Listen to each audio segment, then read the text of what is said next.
Hello guys, welcome to our channel Cino stories.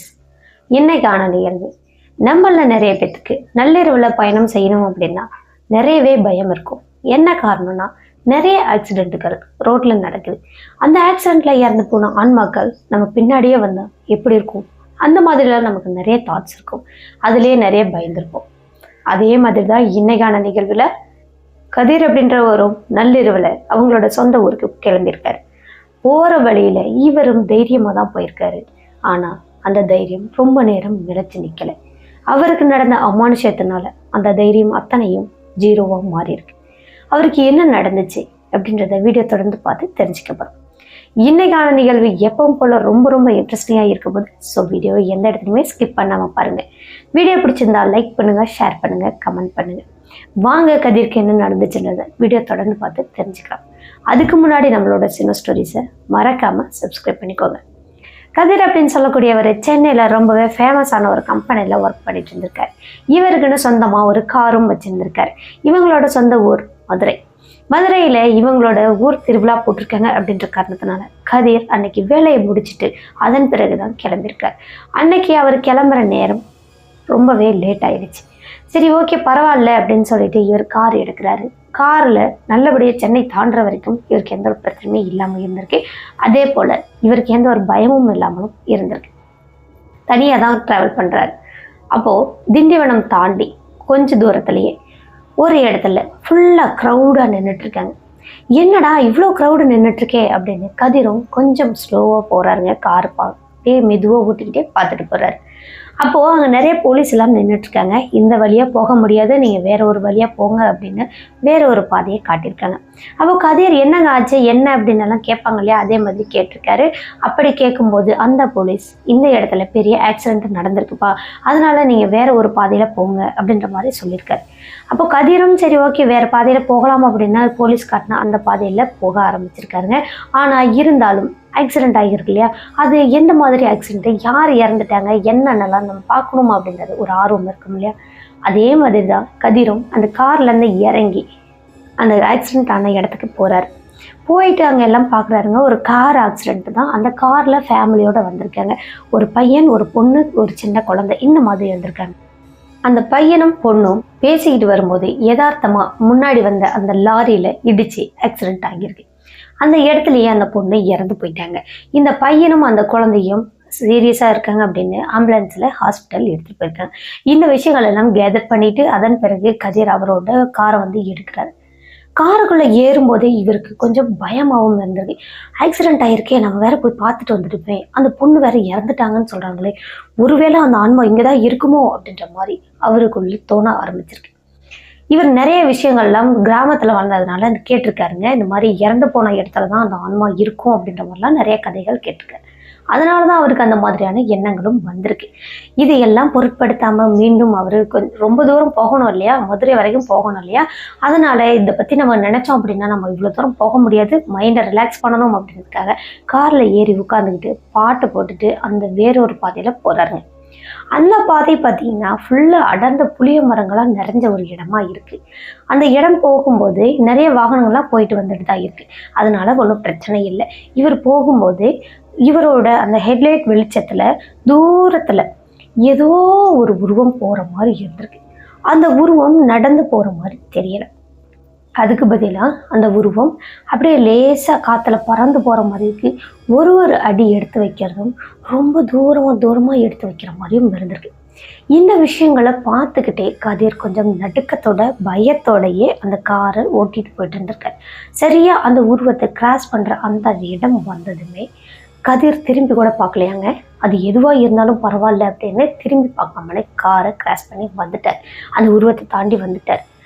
வந்து ஒரு 2 நிமிஷத்துலங்க அப்பாடா எப்படியும் நம்ம தாண்டி வந்துட்டோம் அப்படின்னு சொல்லிட்டு சைடு மிரரை பார்க்குறாரு. எதிர்த்தபடி கார்கள்லாம் வந்துட்டு தானே இருக்கே, அப்போது ஆப்போசிட்லேருந்தும் வந்துட்டு இருக்குது, பின்னாடி இருந்தும் வந்துட்டு இருக்கிறதுனால அந்த ஹெட்லைட் வெளிச்சத்தில் பார்க்கலாம் அப்படின்னு பார்த்தா அந்த உருவம் அங்கே பார்த்த இடத்துல இல்லவே இல்லைங்க. ஒருவேளை நம்மளை தாண்டி வந்துருச்சோ அப்படின்னு மெயின் ரோட்டுனால நேராக ரோட்டையே பார்க்குறாருங்க. அங்கேயும் இல்லை. எங்கடா போயிருக்கோம் அப்படின்னு ஒரு குழப்பத்தோடையும் பயத்தோடையும் இந்த நபர் காரை ஓட்டிக்கிட்டு போயிட்டுருக்கார். சடனாக காருக்குள்ளே ஒரு பயங்கரமான சத்தம் கேட்குது. அது என்ன சத்தம்னா, காரை திருப்பு தம்பி, சீக்கிரமா காரை திருப்பு தம்பி அப்படின்னு ஒரு பொண்ணு பேசுகிற மாதிரி இருக்கு. இவர் ஆடி போயிட்டாருங்க. எங்கேயுமே காரை நிறுத்தவும் இல்லை, கூடவே இவர் மட்டும்தான் அந்த காரில் இருக்காரு. இப்போ ஒரு பொண்ணு பேசுகிறாங்களே அப்படின்னு உடனே இவர் ஃபுல்லாக குப்புன்னு வேர்த்துருச்சு. வேர்த்ததுமே திரும்பி பார்க்குறாரு, பின்னாடி சீட்டில் பார்க்குறாரு. பார்த்தா அந்த இடத்துல ஆக்சிடெண்ட்டில் இறந்து போனான் அதே பொண்ணு உட்காந்துட்டு இருக்கிறாங்க. இப்போ தலையெல்லாம் ரத்தம் வடிஞ்சிட்ருக்கு. தம்பி சீக்கிரமாக திருப்பி தம்பி, இந்த வழியாக போகணும் அப்படின்னா ஹாஸ்பிட்டல் ரொம்ப லேட் ஆகும், இந்த வழியாக திருப்பி நீ போ, சீக்கிரமாக என்னை ஹாஸ்பிட்டலுக்கு கொண்டு போய் விடு அப்படின்னு சொல்லியிருக்குங்க. சொன்னதும் இந்த குரலை கேட்டதும் கதிருக்கு அள்ளு விட்டுருச்சுங்க. பயங்கரமாக பயந்து நடுங்கி போயிட்டாரு. என்னடா இது, நம்ம காரில் ஏறும்போது இது எதுவுமே இல்லையே அப்படின்னு பதட்டத்தில் பதறி போயிட்டு அந்த காரை விட்டு வெளியே இறங்குறாருங்க. அவர் இறங்கின அடுத்த செகண்டே அந்த கார் ஒரு பயங்கரமான ஒரு சத்தத்தோட ஃபுல்லாக என்ஜின் ஆஃப் ஆயிடுச்சு. கார் ஃபுல்லாக ஆஃப் ஆயில் இருக்கு. இப்போது கதிர் அந்த கார்கிட்ட போகிறதுக்கே பயந்து நடுங்கி ஒரு 10 அடி தள்ளி போய் நின்றுட்டுருக்காருங்க. மறுபடியும் ஏதாவது வாகனம் வந்துச்சு அப்படின்னா அவங்கள்ட்ட நம்ம ஹெல்ப் கேட்கலாம், அந்த மாதிரி நடந்துச்சுன்னு சொல்லலாம் அப்படின்னு நினச்சிட்டு தான் அவர் அங்கே நின்றுட்டுருக்காரு. ஆனால் இவரோட துரதிருஷ்டமோ என்னமோ அப்போது அவர் நிற்கும்போது எந்த ஒரு வாகனமுமே வரலை. அன்டைம் ஆயிடுச்சு. இப்போ போக்குவரத்து எல்லாம் கம்மியாயிடுச்சு. என்னடா இது, எதுவுமே நமக்கு ஹெல்ப் பண்ணுறதுக்கு யாருமே இல்லையே, என்ன பண்ணுறது ஏது பண்ணுறதுன்னு புரியலையே அப்படின்னு கதிரும் கொஞ்ச நேரம் அங்கேயே நின்றுட்டு இருந்திருக்கார். அப்போ தான் இவங்களோட பாட்டி சொன்ன ஒரு விஷயம் ஞாபகத்துக்கு வந்திருக்கீங்க. இந்த மாதிரி ஏதாவது அமானுஷங்களை பார்த்தோம் அப்படின்னா கண்டிப்பாக நம்மளோட சாமி பேரை சொன்னோம் அப்படின்னா கண்டிப்பாக அது மறைஞ்சு போயிடும். அப்படி இல்லை அப்படின்னா அந்த அமானுஷம் அப்படின்னு வரும்போது அப்போது நெருப்பு வச்சிருந்தோம் அப்படின்னா கண்டிப்பாக அது நம்ம பக்கத்துலேயே நெருங்காது அப்படின்ற விஷயங்கள் எல்லாம் இவருக்கு அப்போ தான் ஞாபகத்துக்கு வருது. உடனே அவசர அவசரமாக இவரோட பாக்கெட்டில் இருந்த ஒரு தம்மை எடுத்து வாயில் வச்சு பற்ற வைக்கிறார். பற்ற வச்சுட்டு அந்த லைட்டரோட அந்த வெளிச்சத்தோடையே காருக்கிட்ட வர்றாரு. காரு வந்து கதவை திறக்கிறாருங்க. கதவை திறந்துட்டு அந்த லைட்டரோட அந்த வெளிச்சத்துலேயே அந்த காருக்குள்ளே ஃபுல்லாக பார்க்குறாங்க. எதுவுமே இல்லை. அப்பாடா எதுவுமே இல்லை, ஒருவேளை இந்த நெருப்புக்கு பயந்து ஓடிடுச்சோ அப்படின்னு நினச்சிட்டு திரும்பவும் அந்த காரை எடுக்கலாம் அப்படின்னு போயிட்டு சாவியெல்லாம் ஆன் பண்ணுறாரு. ஆனால் சுத்தமாக காரு ஸ்டார்ட்டே ஆகலை. என்னடா ஒன்றுமே ஸ்டார்ட்டே ஆக மாட்டேது, நம்ம இப்படி நடுக்காட்டுக்குள்ளே தவிக்கிறோமே, யாருமே நமக்கு ஹெல்ப் பண்ணலையே அப்படின்னு ரொம்பவே பதட்டத்தோட பயத்தோட நடுக்கத்தோட அந்த காரை மீண்டும் மீண்டும் ஸ்டார்ட் பண்ண முயற்சி செய்கிறார். இவரோட முயற்சி கொஞ்சம் நேரத்தில் வெற்றி பெற்றுச்சுங்க. காரும் ஸ்டார்ட் ஆகிடுச்சு. ஸ்டார்ட் ஆனதுக்கப்புறமா தான் இவருக்கு கொஞ்சம் உயிரும் வந்த மாதிரி இருந்திருக்கு. அப்பாடா எப்படியோ நம்ம வீடு போய் சேர்ந்தால் போதுண்டா சாமி அப்படின்னு வேகமாக அந்த காரை எடுத்துக்கிட்டு கரெக்டாக இந்த குறுக்கு வழி பாதை வேற ஒரு பாதையை விட்டாங்க பார்த்தீங்களா, அந்த பாதையை விட்டுட்டு மெயின் ரோட்டை பிடிச்சிட்டார். பிடிச்சதுக்கப்புறமா இனிமேல் நமக்கு எந்த ஒரு பிரச்சனையும் இல்லைடா சாமி அப்படின்னு அந்த தம்மெல்லாம் ஃபுல்லாக முடிச்சுட்டு வெளியே தூக்கி போட்டுட்டு கார் கண்ணாடியெல்லாம் ஃபுல்லாக ஏற்றி விட்டுட்டு ஏசியை போட்டுட்டு பாட்டை ஆன் பண்ணிட்டு போகிறாருங்க. அதுவும் சாமி பாட்டாக போட்டுட்டு போயிருந்திருக்காரு. அப்போது அந்த பாட்டுகளெல்லாம் கேட்டுகிட்டே போகும்போது ஒரு தூரத்தில் இவருக்கு ரொம்ப தூக்கம் வர மாதிரி இருந்திருக்கு. தூக்கம் வருதே, நம்ம இந்த ஸ்டேஜில் நம்ம கார் ஓட்டணும் அப்படின்னா கண்டிப்பாக நம்மளால் ஓட்ட முடியாது, நம்ம ஒரு இடத்துல நிறுத்திட்டு படுக்கலாம் அப்படின்னு நினச்சிருக்காருங்க. அதே மாதிரி ஒரு இடத்துல காரை ஓரம் கட்டி நிறுத்திட்டு இந்த நபர் அந்த காருக்குள்ளே பின் சீட்டில் படுக்கிறாரு. பின் சீட்டில் படுக்கிற போதே இவருக்கு கொஞ்சம் பயம் இருந்திருக்கு. இது ஆல்ரெடி இங்கே ஒரு விஷயத்த பார்த்தோமே அப்படின்ற ஒரு பயம் இருக்குது.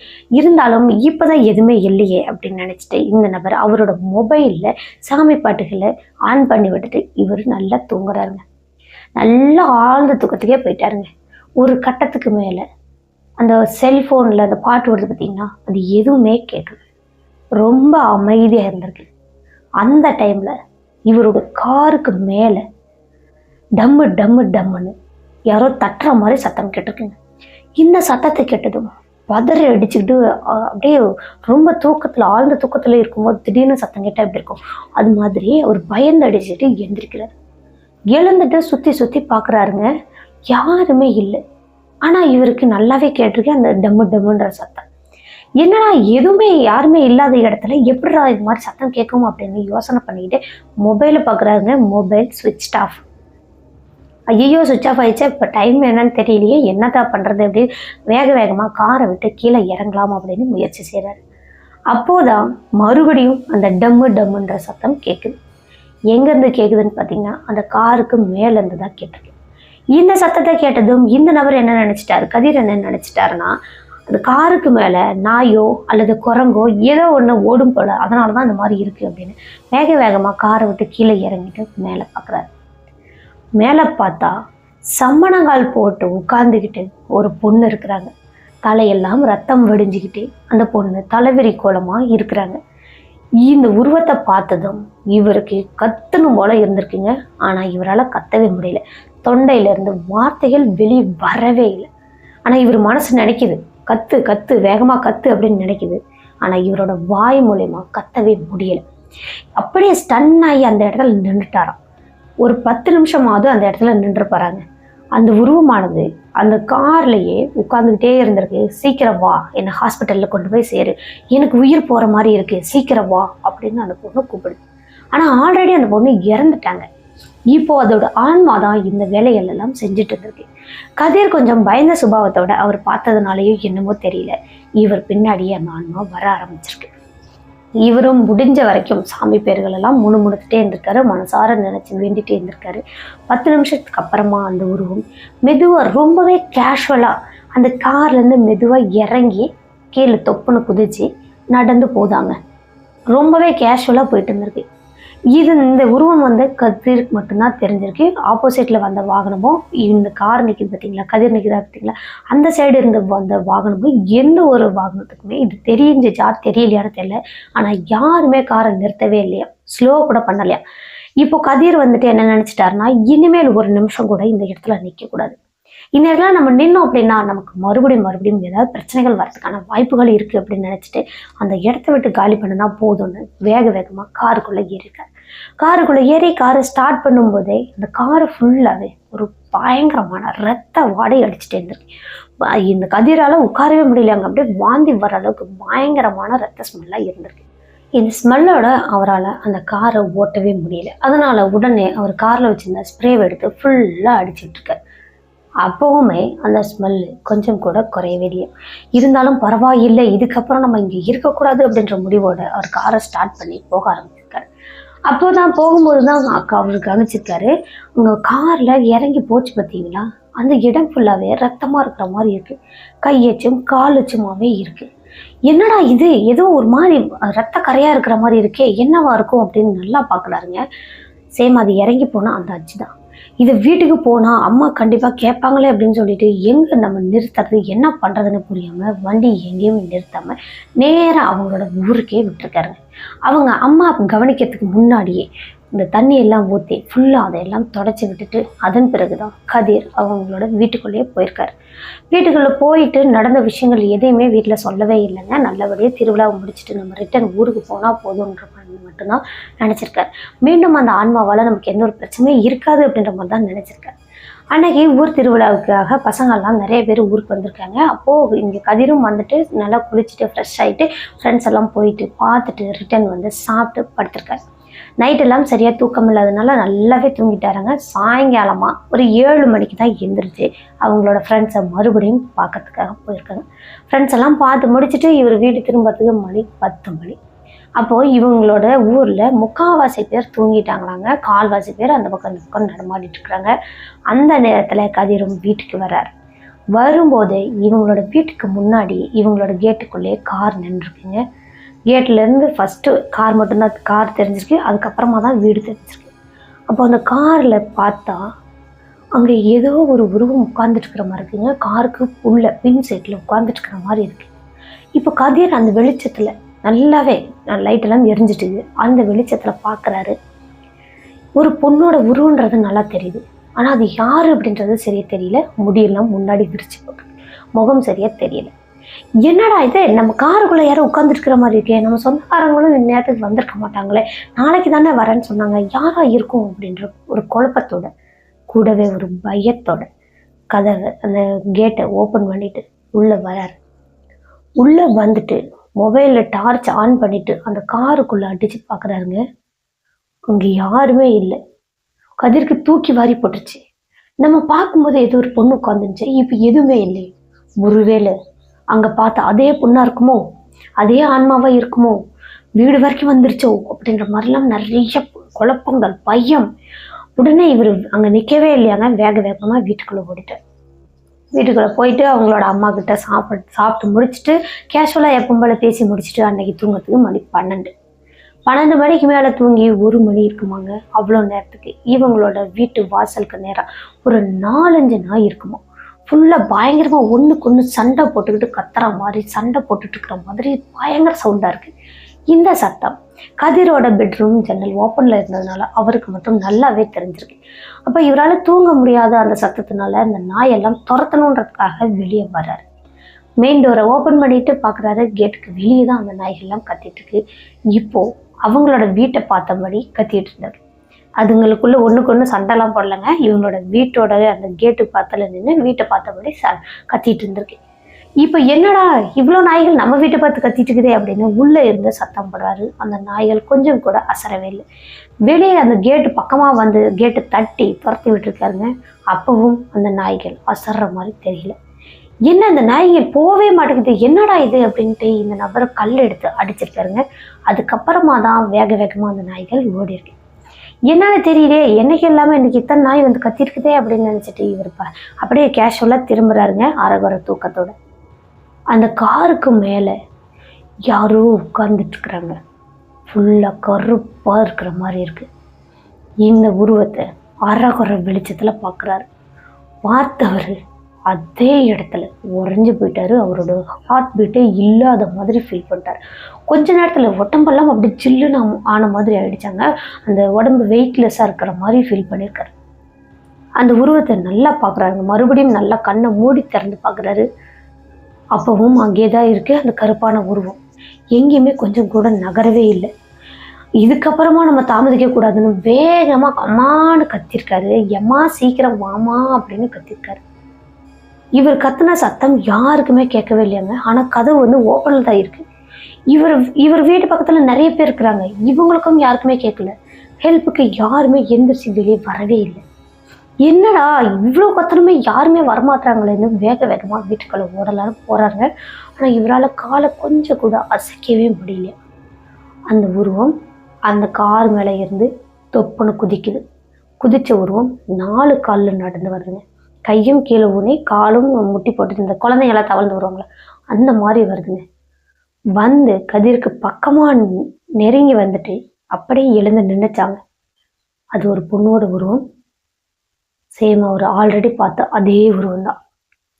இப்போ இவருக்கு என்ன பண்ணுறது ஏது பண்ணுறதுனே தெரியல. நம்மளே ஏதாவது பண்ணிடுமோன்ற பயத்துலையே அந்த நபர் அப்படி உறைஞ்சி போய் பயந்து கண்ணை கொஞ்சம் கூட இமைக்காமல் பார்த்துட்டே இருந்திருக்காரு.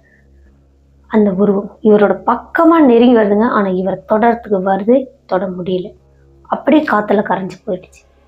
ஏதோ ஒரு சக்தி நம்மக்கிட்ட இருக்கு போல அப்படின்ற மாதிரி அவர் அப்போ தான் ஃபீல் பண்ணியிருக்காரு. அதுக்கப்புறமா அந்த உருவம் கலைஞ்சு போய் ஒரு 5 நிமிஷம் கழித்து தான் இந்த நபர் அவரோட சுயநினைவுக்கு நார்மல் ஸ்டேஜுக்கு வந்திருக்காரு. கையை காலை அசைக்கிறது, இந்த கத்துறது எல்லா வேலையும் செஞ்சுட்டார். அந்த 5 நிமிஷத்துக்கு அப்புறமா இவர் வேக வேகமாக வீட்டுக்குள்ளே ஓடி போயிட்டு ஹாலில் உட்காந்துட்டு எம்மா சீக்கிரம் மாமா, எம்மா சீக்கிரம் மாமான்னு கத்திருக்காரு. என்னடா இந்நேரத்துக்கு கத்திட்டு இருக்கிற, என்னடா ஆச்சு அப்படின்னு அவங்களோட அம்மாவும் வெளியே வராங்க. வந்ததுக்கு அப்புறமா கதிர் ரொம்பவே பயத்தோட படப்படப்போட முகமெல்லாம் ரொம்பவே நடுக்கமாக இருக்க ஒரு மாதிரி இருக்கு. என்னடா ஆச்சு, ஏதாவது கெட்ட கனவு கடுக்கியா, என்னடான்னு கேட்குறாங்க. அம்மா நான் உங்ககிட்ட சொல்லாமல் மறைச்சிட்டமா அப்படின்னு நடந்த விஷயங்கள் எல்லாத்தையுமே அவங்களோட அம்மா கிட்ட சொல்லியிருக்காங்க. அவங்களோட அம்மாட்ட சொன்னதுக்கு அப்புறமா தான் இங்கே இவரோட மைண்டும் சரி மனசும் சரி ரொம்ப ஃப்ரீயாக இருக்கிற மாதிரி இருக்குங்க. அம்மா இதுக்கு ஏதாவது தீர்வு சொல்லுவாங்க அப்படின்னு சொல்லிட்டு தான் இவர் பார்த்துட்டு இருந்திருக்காரு. அவங்களோட அம்மாவும் என்ன சொல்கிறாங்கன்னா, சரிப்பா நாளைக்கு எப்படியும் நம்ம கோயிலுக்கு போவோம், உன் பேரில் ஒரு அர்ச்சனை பண்ணிட்டு வருவோம், அதுக்கப்புறமும் உனக்கு இந்த பிரச்சனை இருந்துச்சுன்னா நம்ம இந்த கோயிலே போயிட்டு ஒரு தாய் தொண்டு கட்டிட்டு வந்துடுவோம்ப்பா, உனக்கு மந்திச்சிட்டு வந்துட்டா சரியாக போயிடும் அப்படின்ற மாதிரி சொல்லியிருக்கேன். எம்மா எனக்கு எதுவுமே இல்லை, என் காரில் தாம்மா வருது, என் காருக்கு தாம்மா வருதுன்னு சொல்லும் போதே அவங்களோட அம்மா நம்பவே இல்லை. டேய் நீ பயந்துருக்குன்னு சொல்லு, உன் காரில் எப்படிதான் விடும், அந்த மாதிரிலாம் வராதுடா அப்படின்ட்டுலாம் அவங்க அம்மா சொல்லியிருக்காங்க.